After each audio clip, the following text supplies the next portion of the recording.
Our job as industry leaders and as entrepreneurs is to have the ear to the ground, right, and eye to the future, to always balance the two. Because what you're hearing on the ground is not what you're seeing, and what you're seeing Is not what you're hearing. So you need both in sync.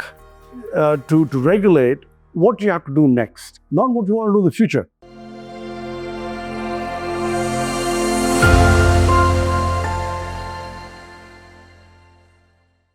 Enterprise software has evolved dramatically over the past few decades.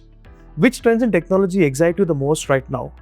And in your experience, how is emerging tech like AI, blockchain, digital transformation are reshaping industries? Yeah, again, I go back to the value creation part, right? Just like today, if you're not cloud-based, you don't have mobile, you're not optimized for end-user experience, you don't have some level of AI enablement, you're not going to be in an industry or a company that survives, right? So all these are table stakes.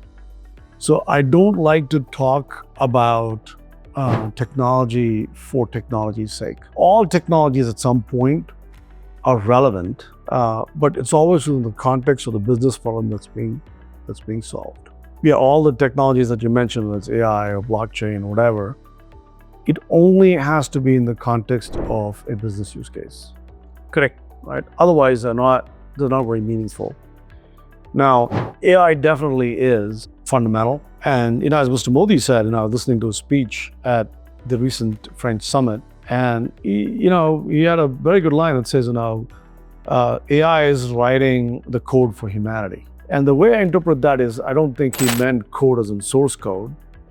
I think what I think he means is that code for humanity means as a way to govern how we see ethics, how we see principles, how we see our mode of operation change dramatically, right? For the betterment of humanity. Because if I use AI to give you a loan and deny him a loan, it's a problem. If I can't explain, why did I deny his loan? Right? And you multiply that at the scale at which AI operates, there are probably millions of loans today that are being denied to the wrong people, and money being given to people who already have it because they know how to game the system. True, right? Yep. So you don't want to create inequities in the system. And AI is a perfect mirror of humanity, that it reflects our belief systems. It reflects our biases, reflects our beliefs. This is why India should take the leadership role, if not a co-leadership role, and try to shape where AI and blockchain and all other technology you talked about to go forward, because everything will be, without India, only 80% right. Because we're 20% of the world's population. So if you're using AI for healthcare, and you don't have enough data about Indians in the system, it'll only be 80% right. With you. Yep. So you gotta make sure that whatever that pool of data is in which you're training it includes enough of the genetic structures or data around the Indian continent subset, so that we can find together cures for humanity on cancer or whatever it is, right? So would I prefer that we use technology to cure cancer before we colonize Mars? Of course. Should we do both? Perhaps, yes. But which is more relevant, right? Losing my mother to breast cancer or getting my brother to Mars? I mean, it's not even a question I want to ask. So technology has to be used for a human purpose that delivers some way to reshape humanity. Taken. I think we'll agree with what your response is. Very straight view to this question, PB. I mean, what are your predictions for the next big breakthrough in the enterprise tech? Now, we have seen different phases of transition happening through emerging tech to AI to all of these places right now. Where do you see the next breakthrough on the enterprise tech is going to come? And what are those insights that technology can be harnessed for environmental social good? Where do you see this breakthrough coming up? Look, I don't like to make predictions. Okay. So I think it's foolhardy. I think we can expect, and we should expect the following. The cost of compute is going to go dramatically to zero. Okay. Almost zero.